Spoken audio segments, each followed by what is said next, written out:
Buffalo Sports Pulse, it's the end of an era in Dallas after the departure of star receiver Dez Bryants. Lorenzo Reyes details where each side goes from here. USA Today Sports on Friday, the Dallas Cowboys released receiver Dez Bryant, a staple of the franchise for 8 seasons and a player who collected nearly 7,500 yards and hauled in a franchise record 73 two-count catches. Now, for the first time since Bryant led the team in catches in 2011, the Cowboys will be transitioning to a new number 1 wide receiver.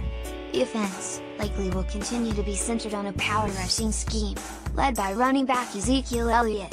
But now, quarterback Dak Prescott will have his chance to put a stamp on the passing offense in the direction it takes.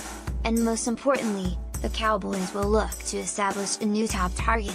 The obvious in-house choice is to play a bigger role are Terrence Williams, a 28-year-old target entering his 6th season in Dallas, and former Jaguars receiver Allen Hurns, who is 26 and signed with the Cowboys in March after Jacksonville released him. More, Dez Bryant landing spots, 8 NFL teams that make sense for ex-Cowboys WR more, 3 and out. Dallas Cowboys 2018 NFL Draft needs. Prospect fits Williams' experience in Dallas scheme could give him an early edge for a bigger role than Hurns, but his inconsistency has been problematic.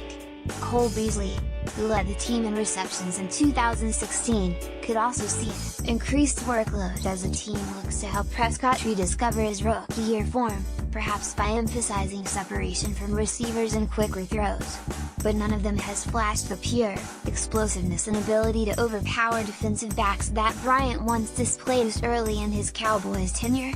Holding the number 19 overall selection in the NFL Draft, Dallas can look to the draft to fill the void at receiver. Alabama's Calvin Ridley, a polished route runner and likely day 1 starter, and SMU's Cortland Sutton, a raw but tall, 6'3", 218, and physical possession receiver, could both be targets. Maryland's DJ Moore also might be a fit, though his skill set centers more on screens and outs than the downfield targets Bryant received.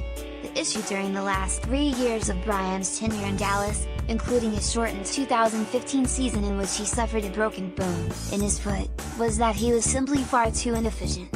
In 2017, Bryant ranked 12th in the NFL with 122 targets but caught only a shade more than half of them, 69, for 838 yards.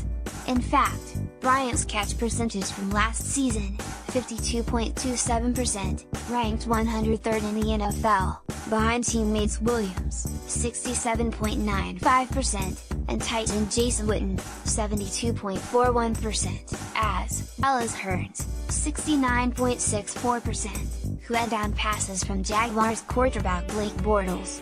The argument could be made that Prescott tried to force the ball to Bryant, a notably outspoken personality, who demanding a high volume of targets.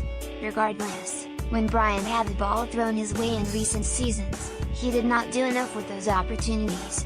But now, with the Cowboys moving on from Bryant, the passing offense should flow more naturally and throws should funnel more freely to open targets.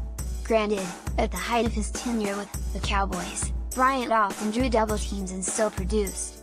In recent seasons, however, not only did his production slip, but opposing defenses also no longer devoted as many resources to stopping him. That's why the team banking on big gains out of Elliott in the rushing game continues to make sense as the team's offensive identity. So as Bryant searches for another team and Witten's long-term status remains uncertain, it's clear a new era is dawning on Prescott, Elliott and the rest of the Cowboys. But this will be an opportunity for another young receiver, be it Williams or Hurns or a rookie yet to be drafted, to emerge and carry on the franchise's legacy of playmaking receivers. Follow Lorenzo Reyes on Twitter at